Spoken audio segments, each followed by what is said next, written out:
call yourself an anarchist, economist, yet your concepts seem to be ideologically positioned far from far left. Correct. Yeah. And as I see it, an anarchist is somebody who wants a society without a government.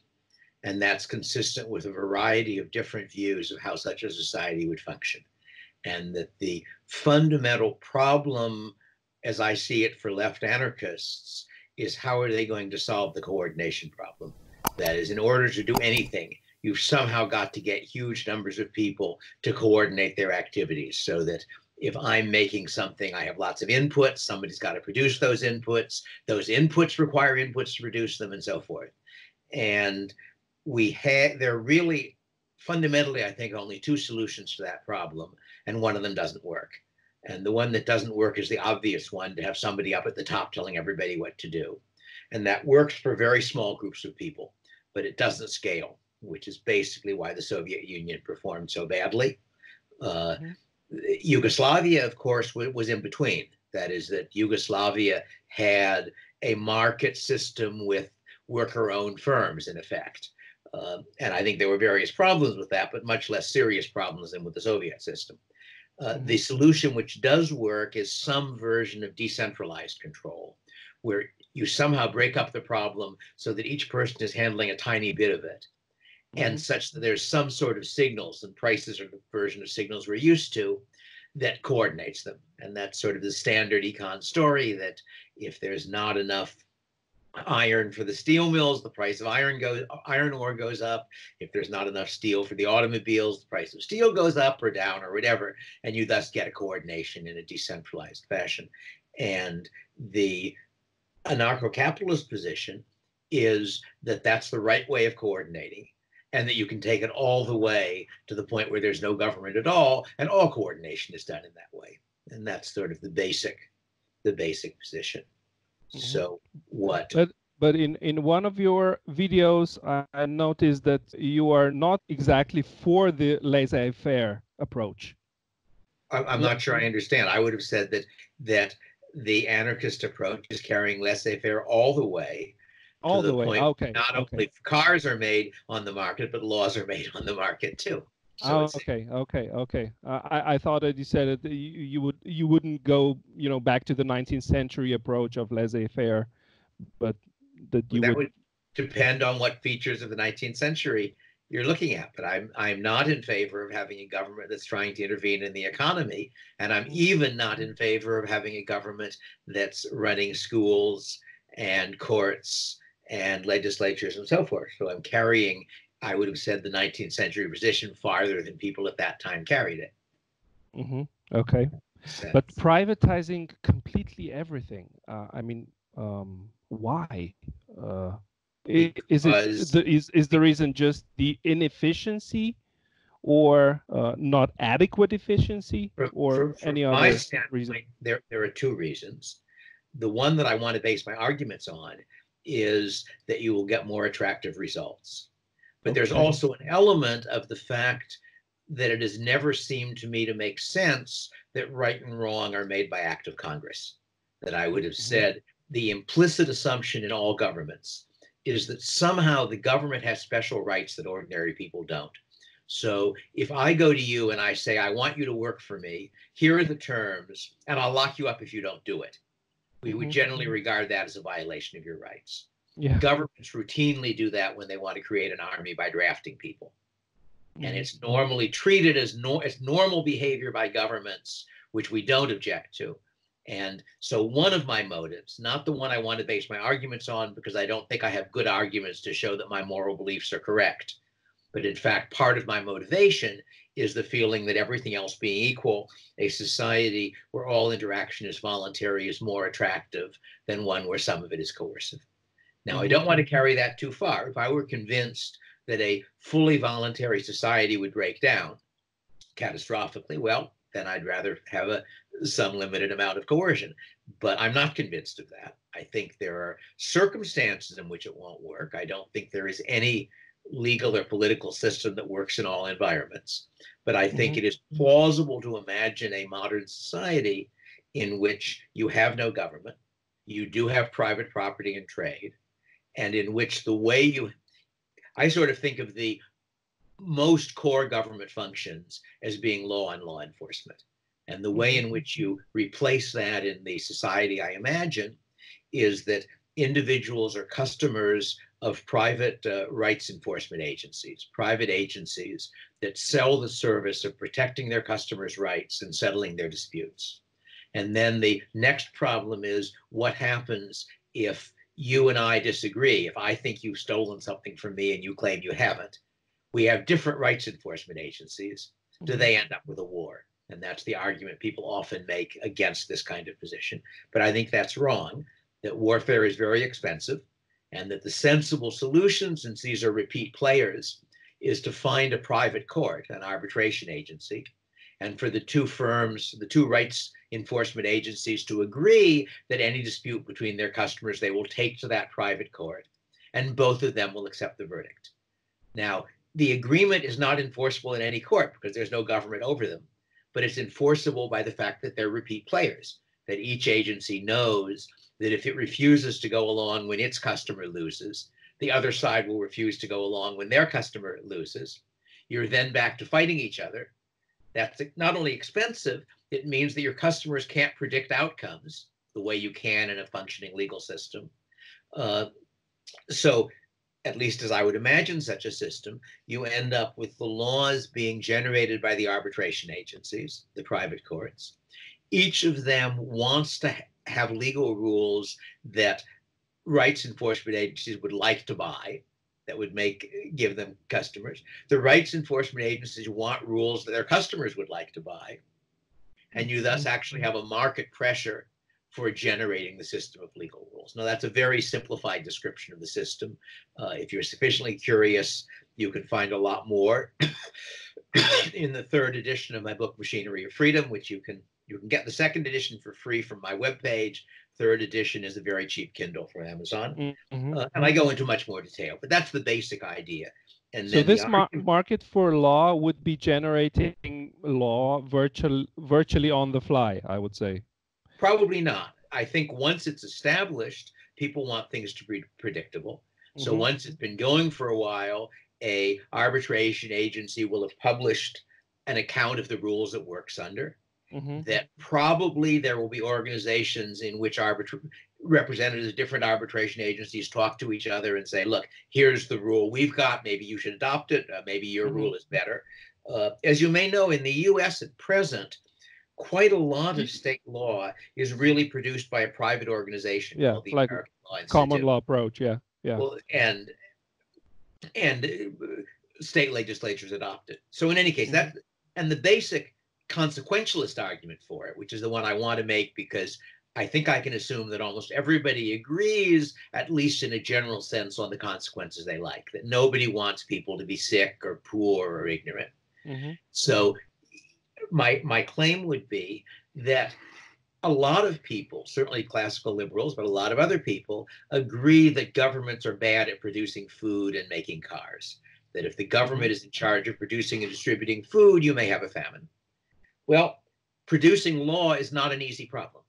For anybody who's actually studied in law school, it turns out that what in an economics text looks very simple. I own the land or I don't own the land.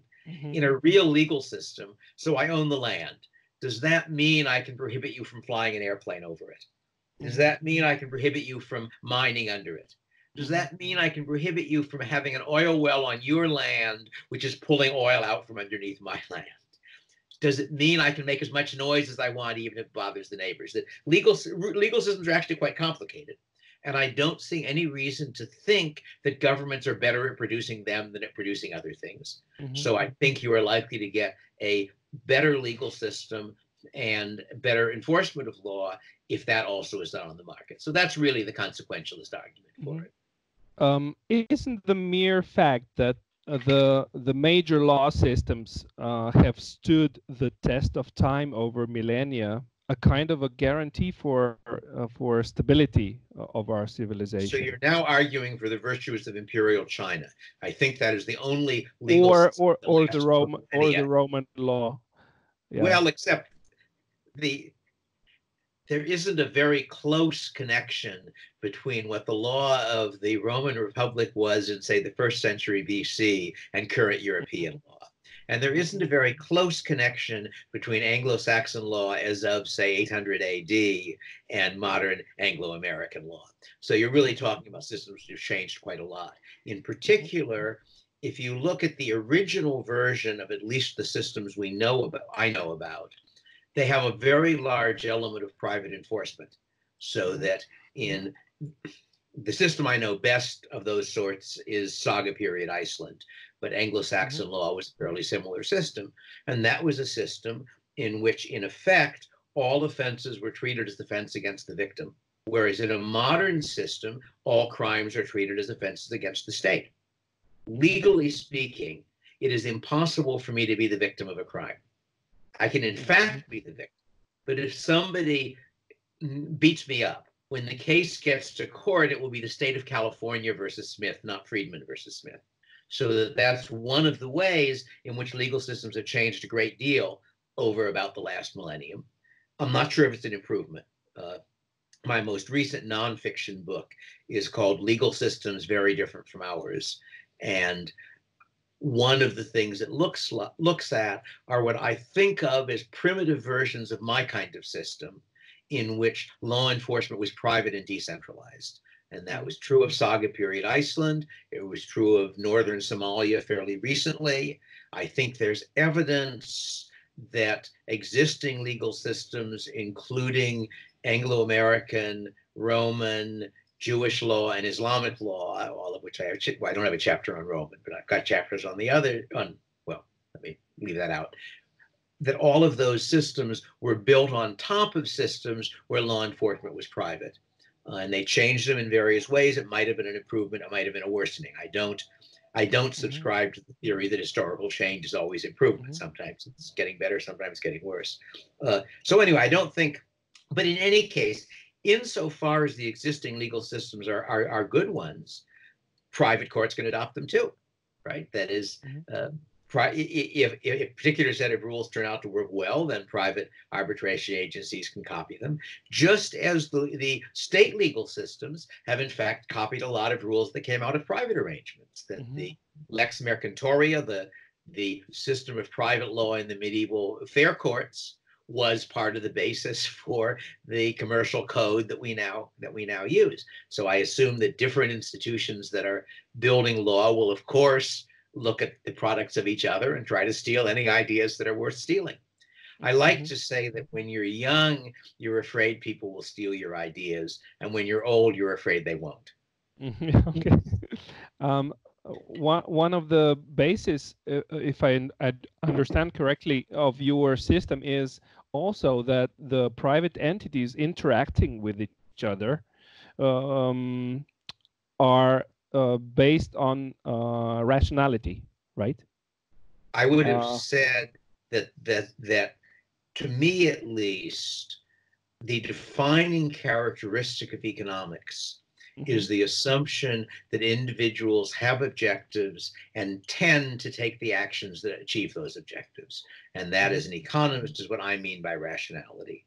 So when I try to make sense of either an anarchist system or a state system, I do it on the assumption that individuals act for their own objectives, that on the whole, individuals usually know what actions are in their interest, not perfectly, but often enough, and that's the predictable element in human behavior. So if I want to try to understand how my system would work, but also there's a whole body of economics, what's called public choice theory, the work that James Buchanan got a Nobel Prize for, which applies the same approach to governments, which says not what do I want the government to do, but what will it do? And you then try to compare the implications of your theory to what actually happens. So that, for example, one implication of that theory is that concentrated interest groups that have small numbers of members or are well organized, have their political objectives much more heavily weighted on the political market than dispersed interest groups. Sort of my standard example is a tariff, that if you have a tariff on cars, the beneficiaries are a small number of car firms, plus the United Auto Workers, plus a few other people. And it's fairly easy for them to organize to tell politicians, if you pass the tariff, we'll vote for you or contribute to your campaign. Yeah. The losers due to the tariff are all consumers who are paying a higher price for cars, and all producers of export goods, because if we import less, we're going to export less. That's a fully dispersed interest group, and there's no way that 300 million losers are going to get together in order to bribe a congressman to stop it. So the pattern you observe is that governments tend to have laws that redistribute from dispersed groups to concentrated groups. And that fits the fact that although the economics of foreign trade were worked out 200 years ago by David Ricardo and have not been substantially modified since, nonetheless, very few governments over the last 200 years have followed the policies that those economics imply would be in their interest, because they are not in the political interest of the people making the decision, even though they are in the interest of the people affected. So that would be one example. And so I'm using rationality to understand governments. I'm not assuming anybody is stupid. And similarly, I think if I want to defend my anarcho-capitalist system, it isn't fair for me to say, when I have anarcho-capitalism, the courts will do what I tell them to do, because I'm not going to be dictator. You have to say, if you have these institutions, what outcome can you expect? And my argument is that I have a whole discussion in Machinery of Freedom of imperfections, of ways in which they will fail to give the ideal result, just as on markets you sometimes fail. But my claim is that the causes of failure on markets are, as it were, the exception, the special cases, whereas the causes of failures in a political system are the norm. That the basic, I think of market failure not as a characteristic of markets, but as a problem that runs through all human organizations. And basically what's happening in market failure is that someone is making a decision where either much of the cost or much of the benefit goes to someone else. So if I'm making a decision where I pay the cost and you get the benefit, even if benefit is larger than cost, I won't do it because it's against my interest. The ideal system, and what the market very approximately does, is a system where when I make a decision, I bear all of the net costs. So then if the decision is good for all of us, it's also good for me, and vice versa. That's the ideal if you can get it. And an ordinary market comes pretty close, because if I produce something valuable, I can get the benefit by selling it to you. If I need your cooperation, I've got to pay you enough so you're willing to do it. So roughly speaking, in a market system, the costs and benefits to other people are all transmitted back to the person who's making the decision. In a political system, that's not true. That if you as a voter vote for the wrong guy, the costs, even in a country of Slovenia, what's the population of Slovenia? 2 million. Even in a country that small, if you vote for the wrong guy, you're bearing about 1/2 millionth of the costs. Or if you vote the right guy, you're getting 1/2 million. That's not much of an incentive to be careful for voting for the right guy. And I'm in the US, and now it's 1/300 million. And in fact, I know that in a presidential election, my vote has no effect at all. I happen to live in the state of California. California is sufficiently democratic. So any election where the Republican has a chance of carrying California, he doesn't need California because he's won every other state pretty much. So in that sense, it makes very little sense for me to try to figure out how to vote rationally. And that's true not just about voters. If a judge makes a mistake, if a judge in our system sets a precedent, which is the wrong precedent, and suppose it's a very small mistake, it reduces the national income of the country by 1/1000%. 1/1000% of the national income of the US is a horrendous amount of damage for one person to do. The judge will never even know it. He won't bear that cost. Ditto for a congressman, for a lobbyist. Any of the players in the political system are making decisions where they bear very little of the cost, receive very little of the benefit. So there's no particular reason to expect that the decision that's in our interest will be in their interest. So in that sense, it seems to me that there are certainly imperfections in the market system, and any economist can give you a standard list of them, but that they are sort of the special cases where something goes wrong, whereas on the political system, that same imperfection is the normal case. So that would be sort of a general argument for why, wherever possible, you want to shift decisions from the political to the private system. And my claim is that under at least some circumstances, you can carry it all the way. Under others, you can't. That's the hardest problem. If you were to straw man your concept, what major vulnerabilities of the state-led system would you point out? Well, let's see. In our particular system, one which is relevant at the moment is that it is very much harder to develop new medical drugs than it would be if the state were not involved. There is an economist at Chicago, I think he's still there, called Samuel Peltzman, who does statistical work of various sorts. And he has an old article where he was looking at one change in the FDA regulations, the regulations on bringing out medical drugs.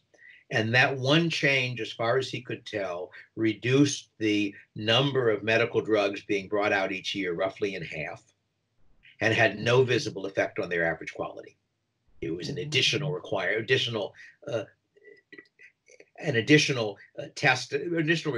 had to pass, as it were, to be allowed. So my guess is that while it's certainly possible that governments do some good in dealing with the current plague by getting people to stay in, it's also, I think, the case that we would be much more likely to find cures for this particular disease if they didn't have to go through all of the requirements that the FDA requires. That'd be one example. Another example would be the war on drugs in the US. From a moral standpoint, it seems to me that if somebody wants to take heroin, that's his business. I think it's a foolish thing to do, but lots of people do things I consider foolish.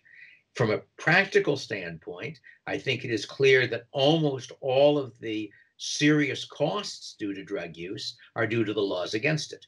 That, for example, the war on drugs is probably the second largest cause of AIDS, because the war on drugs meant that drug addicts could not readily get hypodermic needles and were sharing needles, which after homosexual sex was, I think needle sharing was probably the second largest cause of AIDS.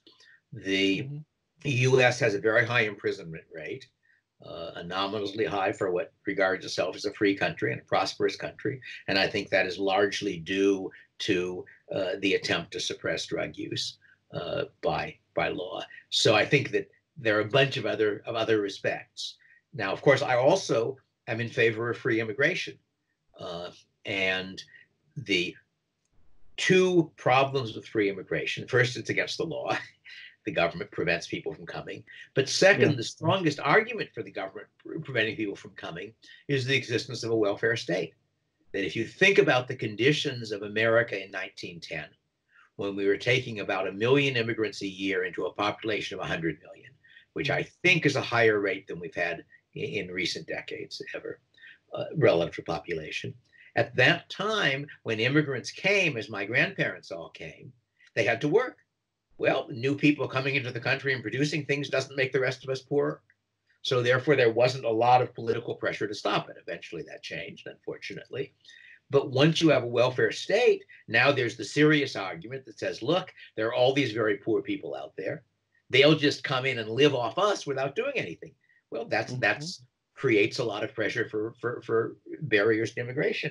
And I would say in my society, there wouldn't be a government to stop immigrants or to have a welfare system. And I think in our present society, probably the least bad thing one could hope to do is to say you will have free immigration, but immigrants are not covered by any sort of welfare provisions for some substantial length of time. My impression is that most people who come actually do want to work. That I know in California, there's a chain of stores that sell things that are used for fixing houses and building houses and stuff like that, called Home Depot. And it's normal that their parking lot has a bunch of Hispanics, very likely illegal immigrants, though some of them are probably legal immigrants, who are standing there wanting to take jobs doing construction. And people who need extra hands for construction come by and pick them up. So it seems to me that on the whole, while I can understand the worry about people coming in and living off the rest of us, I don't think that's the usual pattern for even poor immigrants, because the US at least is a rich enough country so that anybody in reasonable shape coming from someplace like India or China can earn a great deal more than he's used to having by working. And in that context, living on welfare is not such an attractive option. But nonetheless, I would say that the restrictions on immigration are one of the biggest bad things that countries do. People don't seem to appreciate that the US, until the 1920s, so for the first, 150 years or so of its history, the US had no restrictions on immigration from the New World.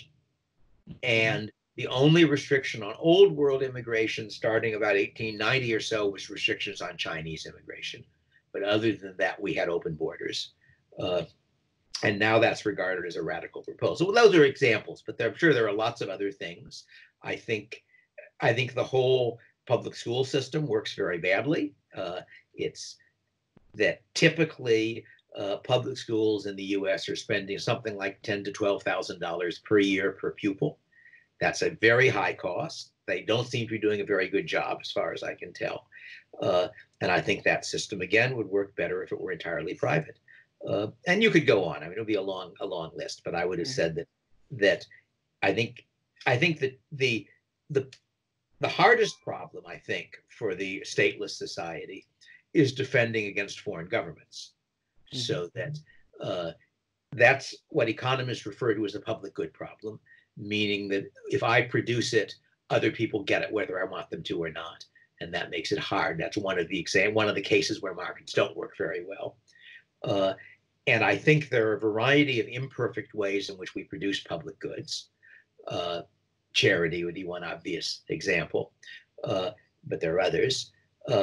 And those might be sufficient to defend a country, but it would depend a lot on how large the country was, how aggressive its neighbors were, and so forth. So if I were in one of the Baltic republics, I would be a lot less sure that my system would work for defending them if Russia decided to try to annex them. On the other hand, it's not clear that their governments can defend them either if Russia decides to annex them. In that sense, they really are dependent on Russia not being willing to take the risk of being unpopular with the rest of the world for the benefit of annexing countries that they ruled for a while. But in any case, I don't want to claim that what I'm in favor of would be a workable system under all circumstances, merely that it ought to be considered one of the realistic options among ways of running societies, and generally is not, that most people take it for granted that you have to have a government, that the government has to provide law and law enforcement, and most of them assume the government has to do a lot of other things, provide money, for example, which there's no reason at all that I can see why it should be a governmental policy, governmental activity. That when Adam Smith was writing in the 18th century, Scotland was using a system of competing private monies issued by banks. There was paper money, and the money said, such and such an amount of silver payable on demand, and that system worked pretty well. Bitcoin doesn't require any government, although it's not a very good monetary system at the moment. But anyway, so I would have said that of the things governments do at present, a large majority you should stop doing, and a small minority I hope you can stop doing and have suggestions for ways to do it. May or may not work. Have you given any thought on the practical ways of transitioning from the present system as we know it to your system? What would such a transition look like, mechanically speaking? Well, I think there are a number of answers. I rather doubt that we're going to get all the way to my system in my lifetime unless they solve the aging problem, which I hope that somebody will do. But I think there are a number of things that can move you in that direction. One of them is starting firms that provide substitutes for the government. So, for example, in the US, 40 years ago, if you suggested abolishing the post office, the answer would be, well, that's impossible. How would we get our mail delivered? At this point, package delivery is largely done by United Parcel Service and Federal Express. The only reason they can't deliver mail is there's a law against it, the private express statutes. So I think it is much easier to see that if the post office goes bankrupt and you just abolish the private express statutes, we'll be just fine. Similarly, if somebody could devise a private schooling system that was very inexpensive, and it's not clear to me that that isn't doable, although I don't think so, it's really been done yet. If you can say to people, look, for $2,000 a year, you can get a better education than you're now getting for $10,000 in tax money a year, it would become much easier to persuade people that the government should get out of that business, or largely out of that business. And one approach to it is the idea of vouchers, where the government basically says, your kid is costing us $10,000 a year. If you educate him yourself, we'll give you the money to pay for it. Now, that's still a partially government system, but it's a system in which the actual running of the schools becomes private. And so part of it, I'm not in favor of revolution. I think if you have a revolution, people get scared and then they want more government, not less. But I think that it is possible to have gradual, continual change in which more and more of what government does is done privately. We don't have my system of private law enforcement, but in fact, quite a lot of the business of courts nowadays is done by private arbitration. I think a lot of international, I had a student when I was teaching a seminar on legal systems very different from ours, and he did a paper on international, on arbitration as it works among firms across countries. And apparently, as far as I can tell, most of the legal disputes of international firms are in fact handled outside the court system. So you develop that. The other place where I think there are two other things actually. One of them is what's referred to sometimes as the New Cities movement or the Charter Cities movement, where the idea is to try to imitate the success of Hong Kong. That what you do is you go to a poor country and you make a deal with their government where they say, here's some land we're not doing much with.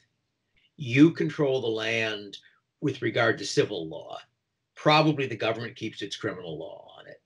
And then entrepreneurs from the developed world take that land, invite firms in, and try to create a prosperous society within the poor country, which will then employ some of its citizens. So if you think, I mean, Hong Kong is really quite an extraordinary case that people, I think, don't appreciate it. That back probably in the 1960s, when fear of population growth played the same role in the public discourse that fear of climate change plays now. I did a calculation of population density, population per square mile for different countries in the world, because a lot of people took it for granted that the reason poor countries were poor was that they were overpopulated. And I suspected that was wrong, because the very high population countries, which are India and China, are also huge countries. So they were not, at least at the time, very high density countries.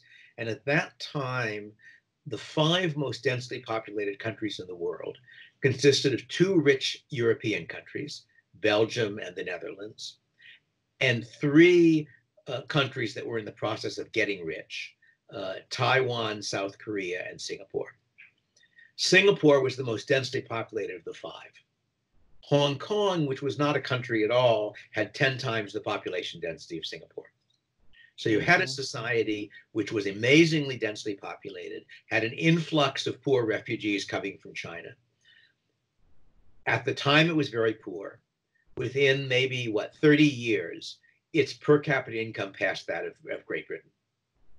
So that was an extraordinary case of a relatively free market, certainly more nearly laissez-faire than other places were, developing very fast. Now, you can't guarantee you'll do that again as well, but I think the idea is that if you have areas where you don't have corruption, where you have a reasonably sensible legal system, and there are lots of poor people who'd like to make money and are willing to work, that you could develop very rapid improvement. So that would be one thing. And then in that system, in effect, the different charter cities are competing with each other for legal rules, and that's giving you something analogous to what I'm describing. They're not identical. The other place where it's happening is online, that the existing state-based legal system doesn't work very well online because people are interacting in an environment where national borders are transparent. You may not even know the name of the person you're interacting with. We can, depending on how the particular interaction is organized. On the other hand, in that system, there is an incentive to develop ways of enforcing contracts using reputation. And the particular example I'm familiar with is eBay, that eBay has mechanisms so that when you do business with somebody, you also report on how it came out, and that information is available to other people who want to do business with them. And as far as I can tell, eBay has been pretty successful in arranging interactions between people in different countries who've never seen each other who nonetheless managed to do business honestly with each other. So I think that again, I've got a discussion in Machinery of Freedom and a much older discussion in one of my articles on my webpage of what I refer to as a world of strong privacy, an online world where individuals, if they like, can interact with each other without ever revealing where they are physically located, what their real name is, and therefore it is very hard to act against people. So it's coming out of really of an idea that originally shows up in a science fiction story by Werner Vinge, who's a computer scientist and a libertarian and a science fiction writer. But the idea that you can use anonymity as sort of perfect armor, because if people can't find you, they can't hang you. And then you have a world where people have to establish non-forcible ways of enforcing their rules, and you do that largely by controlling reputation, by informational. So that's another place where it could evolve. One of my books is called Future Imperfect, and it dealt with technological revolutions that might happen in the next few decades. And one of my conclusions was that beyond about 30 years out, the world becomes radically uncertain, that there are so many different ways things could go. And therefore, I don't want to make any predictions, but I think there are ways in which the world could become more like what I want it over the future, as well as ways in which it could become less. I mean, I think probably is becoming already. Both are happening already. Yeah. That in some areas, to take a case which isn't really about governments, but it's about the degree to which sort of private market arrangements take over. My last several books were self-published. It used to be that the gatekeepers to publishing a book were the publishing firms. Yeah. Nowadays, if you want to, it costs nothing at all to publish a book on Amazon, publish a Kindle on Amazon, and people will or will not read it. So in that sense, the technological changes in that respect have resulted in a large decentralization of that particular industry. But other technological changes will have other effects. I mean, I don't think one can predict very well. So all I can say is here are ways in which things may change in the direction I want. But you would need to promote such a book in order to ensure its commercial success, which brings my thought to a question of Pareto law and distribution of wealth. How would your system take care of such correctives, I would say? Because we know that 20% of people perform 80% of value added, which brings us to the wealth concentration spiral, I would say. I don't think it gives you a spiral at all. There's a saying, I don't know if it exists in your language. More and more people, remain at the bottom. Shirt sleeves to shirt sleeves in 3 generations. Does that ring any bells? Shirt sleeves to shirt sleeves in 3 generations. You've got one person who's working, he's in shirt sleeves, he's highly productive, and he makes lots of money. Well, his children grow up partly poor and partly rich early and late in life. They maintain the money. Their children grow up rich and they spend the money and they're poor again, or their children are poor again. Okay. So I don't think there is any particular spiral that leads you to increasing wealth concentration. I think that in a free society, probably in any society, there will be inequality, that some people are more productive than others. But the fact that you're productive doesn't guarantee your children will be, or that your grandchildren will be. And to some extent, your being rich makes it a little less likely that your children and grandchildren will be productive because they haven't had to be. So no, I think that in a market system, you are certainly going to have inequalities there. But the problem is, I don't really regard inequality as a problem. Poverty is a problem. But if you look at what's actually happened in the world over the last 30 or 40 years, the percentage of the world's population that is in extreme poverty, which was originally defined as $1 a day, but of course with inflation that goes up, that fraction has dropped drastically. I think it's maybe, I have to look up the numbers, maybe a third or a fourth or a fifth what it was 30 or 40 years ago. That's not due to any welfare systems. That's due to the fact that the poor countries of the world, most notably China, have shifted to something closer to a market system, and as a result are doing better for themselves. And so I think that there are going to be some people who really in any system can't support themselves. If you're, and in a reasonably rich society with generous people, there will be some provision made voluntarily for that. But I think if you look at the way our systems actually work, they are quite as often helping the rich at the expense of the poor as helping the poor at the expense of the rich. They do both because both groups have votes, both groups have political influence. Anyway, that would be a long story, but I don't really see that. No, as I say, I think the two most serious problems for my system, actually I only discussed one of them. The two most serious problems are defending yourself against foreign governments and preventing the rights enforcement agencies from cartelizing.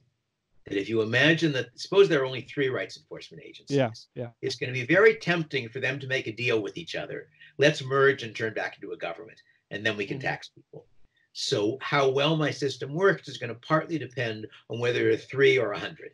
If you and that is really an economic outcome as in any industry. And if you end up with a very small number, I'd be worried about stability. If you end up with a large number, I wouldn't. So I think those are the 2 main worries. If you look at my book, Machinery of Freedom, I discuss some of these problems in some detail. Actually, this was the thing that I wanted to ask you next about the antitrust phenomenon. I don't think I'm not worried about monopoly in anything other than rights enforcement.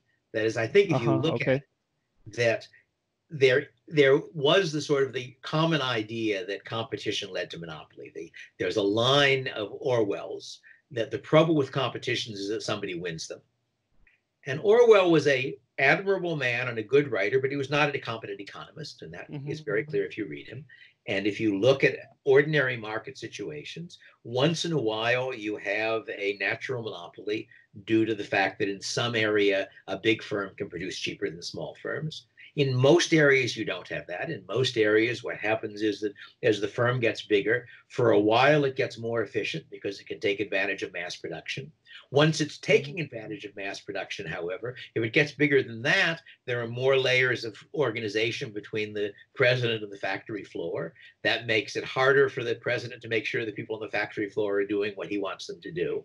And you then get less efficient. So if you look, U.S. Steel was formed early in the 20th century by J.P. Morgan, I think, buying out Carnegie and some other people and joining all the steel firms. And I don't know what it is now. Maybe it's 10% of the market. I'd have to look it up, but it's a fairly small fraction of the market because it turned out that a really big steel firm worked a little bit less well than smaller steel firms and gradually lost market share. And similarly, I really don't think that. What about the big tech as we are seeing it now? Let's say that we are faced with a situation of state capture. Wouldn't the collateral damage of such a thing would be like huge? I'm not sure I understand what you mean. That is the big tech firms, they become so big and so influential, and they buy all the congressmen and all the legislature. In my system, there isn't going to be any congressmen or legislators. You're giving an argument against the present system, not against what I'm proposing. The present system. But how would you ensure that such a system doesn't develop or that you don't have one centralized body to act if necessary against such situations? I don't understand. It seems to me that it's the existence of a government with power to act that creates the problem you're describing. Okay. That if you look at sort of actual antitrust, quite a lot of it is based on bad economics, and at least a good deal of it may encourage monopoly, because if you have there's this theory of predatory pricing, which consists of not actually reading the transcript of the Standard Oil monopoly hearings, but just reading what historians who haven't read it say about it, where the idea is that the way you get a monopoly is to sell at a loss in order to drive other companies out. Turns out that's not, in fact, what Standard Oil ever did. There's one bit in the hearings where someone from Standard threatens to do it if the small firm won't stop expanding, and the president of the small firm testifies, basically, I told him to go to hell and I never saw him again.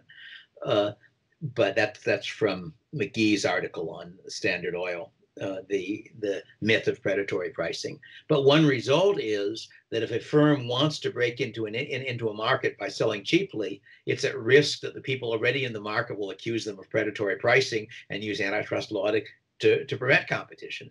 Yeah. So I don't think, I don't think you really need antitrust law. Now, it's useful that in our present system, you don't enforce cartel agreements, because that makes cartelizing harder if you can't enforce it, because the problem with a cartel from the member's standpoint is that each member has an incentive to cheat on the cartel in order to sell more. So Yeah. it's, you know, if there are only two firms, that may not be a problem, but if there are 10, it gets very hard. Yeah. So anyway, I guess I don't see those really as problems. I don't know. As far as big tech, what about? I mean, Microsoft produces an operating system. So does Apple. Linux is a free operating system available that people can use if they don't like either of those two. There are probably some others I don't know about. What about the situation of well-informed customers of this day and age? We have been facing, continuous situations of disinformation, misinformation, whatever sorts of fake news. Does such a situation present a real problem to having the individual entity well informed in this system, and acting on proper information?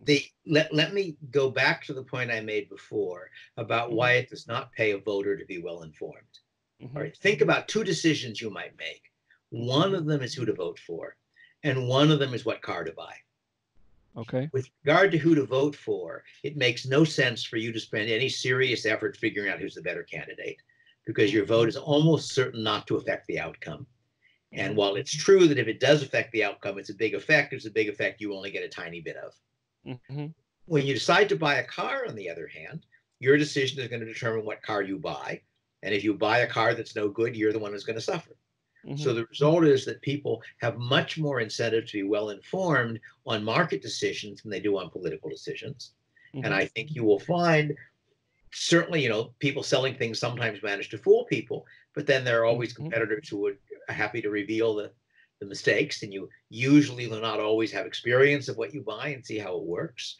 So if you find that the doctor you go to isn't any good, you go to a different doctor. If you find that the restaurant you go to, and you inform others about it, right? Also, that's right. Yeah. And you have a much better opportunity to do comparison in a market context, because you can look at the alternatives. There's no way we will ever know what the McCain administration of 2016 would have been like, because McCain lost the election. So we can't readily compare Obama to his alternative. And similarly, we can say that, people can like or dislike Trump, but we don't have any way of knowing whether Hillary would have done things better or worse in any particular respect. So it's much harder to get information in the political context. It doesn't pay to get information. So most people are getting information that makes them feel good, that lets them say, well, I and people like me are right, and they and people like them are wrong, not information that actually is. And to doing that, the information doesn't have to be true. They make you feel good. Well, what about the situation? People are, let's say, inherently irrational also. Like they are greedy, they are envious, they are vengeful. I'm not sure that all of that is irrational. They think hierarchical positioning is existentially important to them. But what do we do with these vices? All of these things are going to be true in any system, not just our present system. Vengefulness, I don't regard as clearly irrational, because you think of vengefulness as a commitment strategy, such that a reason not to hurt me is if you hurt me, I'll go to a lot of trouble to hurt you. And I like to argue that private property not only is not the creation of governments, it predates our species, because there are a variety of species that engage in territorial behavior, where an individual animal marks off the territory it's claiming, and if another member of the same species trespasses, it's sort of turned a switch in its brain to fight more and more desperately as the trespasser comes in. And the essential fact there is that a fight to the death is usually a loss for both sides. Therefore, if you know someone is committed to fight to the death, you don't trespass. Well, I think of vengefulness as the survival in humans of that same set of commitment strategies, that you have certain things, certain lines that you really don't want people to cross. And if those cross those lines, you'll go to a good deal of trouble to get back at them. And that means people are less likely to cross lines. So, it can have bad results like anything, but I don't think of it as a wholly irrational. No, people are imperfectly rational, but I don't think that you can change that. And then the closest you can come to doing something about that is a environment where people bear the costs of their own mistakes, which is true of a market and not necessarily true of a political system. Mm-hmm. So values and moral arguments would come in through practice. Yeah, that is, I don't know of any good theory of moral philosophy. I have my own moral views, but I can't prove they're true, unfortunately. Mm-hmm. And do they have a place in your system? I think there is some tendency for private norms to evolve in desirable ways. That in particular, I think of it in terms of two different categories of norms. One of them is the sort of norm where if a group of people hold that norm, they are better off as a result, such as the norm of honest dealing, for example. And if I and my fellow members of my religion or ethnic group or whatever it is, have a rule of we will be honest in dealing with each other, that makes all of us better off. And then other people see that and they have an incentive to adopt that norm themselves, to join our group or to do it with their own group or whatever. On the other hand, a norm which results in our acting in ways that benefit other people, there's no particular reason to spread. So I would expect that some of what you want, things like norms of honest dealing, will tend to happen spontaneously. But other things, such as norms of, well, my standard example based on a book by Robert Ellickson about norms is whalers in the 19th century. That the whalers in the 19th century developed norms covering things like the situation where one ship harpooned a whale and they got away, and then another ship got it and brought it in, and it still had that harpoon in it to tell it which ship it got originally. Mm-hmm. And they had rules about how they dealt with those situations. And those rules changed as the species of whale they were hunting changed. And Ellickson argues that those were efficient, those were well-designed rules. But of course, the reason they were changing which species they were hunting was that they were hunting one species after another into near extinction. And that was probably not desirable to do. They would have been better off if they'd held down the catch. But any one ship that holds down its catch is providing a benefit to everybody else. Consequently, those norms don't develop. So I think there is some tendency to develop desirable norms, but only norms of the sort which involve making people better people to deal with, as it were, rather than making some people sacrifice themselves for others. All right. Would elections become a thing of the past? Would the complete decision-making process function through instrument of referendum? That is, in my society, people may have polls to find things out, and you might have an election among stockholders of a company or something. But in my system, there is no government to have elections to. Mm-hmm. Okay. Where do you see blockchain and smart contracts in your system? Yeah, those are certainly possible technologies for doing things better. The difficulty with smart contracts is how the software discovers things about the real world. And as you may know, there are suggestions with some of the cryptocurrencies for what they refer to as oracles, which are ways in which information about the real world can get fed in so the software can turn property over to me if I won the bet and turn the property over to you if you won the bet, that kind of thing. Mm-hmm. And there are some very ingenious ideas, and some of them might work, but I think we're going to have to wait and see how those technologies develop. But certainly it would make it easier. On the other hand, there are reputational technologies which I think are much more straightforward. That the way I imagine an online contract being enforced in a fully developed system where everybody's got public keys and private keys and all the rest of the encryption infrastructure is that when I sign a contract with you, we both digitally sign the contract, which proves that the contract the contract was signed by somebody with my private key and somebody with your private key. Anybody who wants can check that because our public keys are public, and you use a public key to check whether something was signed with a private key, with a matching private key. And that in that world, one of the terms of the contract is the arbitrator who we agree will resolve disputes and the public key of the arbitrator. So we have a disagreement, and you think that I have defaulted on my obligations, and you go to the arbitrator, and the arbitrator rules that I owe you $10,000. And I either pay or I don't pay. If I don't pay, the arbitrator writes up a statement of the case saying that he was the arbitrator agreed on. He found that I owed you money and I didn't pay it. He digitally signs it. He sends that to you. You now have a package, the original contract, which proves that I agreed to that arbitrator, and the arbitrator's verdict, which proves that I then didn't go along with what the arbitrator said. You put that on a web page with my name all over it. So anybody who wants to do business with me will find that when they're looking for information about me. And now anybody who wants to do business with me can discover that I don't keep my contracts. That's a very bad thing for me. So that provides a form of enforcement that doesn't have the problem of cryptocurrency smart contract arrangements, that you've got to have some way of finding out what really happened. That makes sense. Now, you could, of course, do that with a smart contract if you set up the smart contract so the way you find out what happened is to ask the arbitrator. But then you're introducing a human into that system as well. So anyway, I think it's going to be very interesting to see how these ideas develop. Some of this stuff I was writing about and some of it I was reading about quite a long time ago. The smart contracts, I think 30 years or 40 years ago, as I remember, when they were first being proposed. And we'll see what happens. It's going to be an interesting world. The last subtopic I would like to ask you about is, of course, the pressing issue of coronavirus. Yes. The coordination and direction to fight it. I mean, centralized system governments seem to be in a better position facing catastrophes like this. Yeah, I'm not sure. Depends what decisions they make. What do you think about it? Yeah.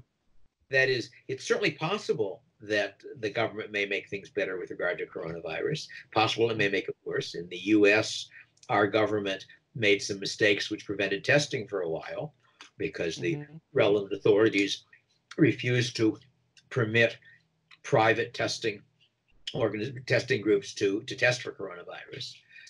But they may also be making correct decisions. But my general view is that the case for anarchy doesn't depend on government never doing anything better. It depends on the fact that we have no way of establishing a government that will only intervene when it does things better. That once you've given the government the power, it then decides whether this is a case to which it ought to apply. And on the evidence, it seems to me that on average, governments do a good deal more damage than good.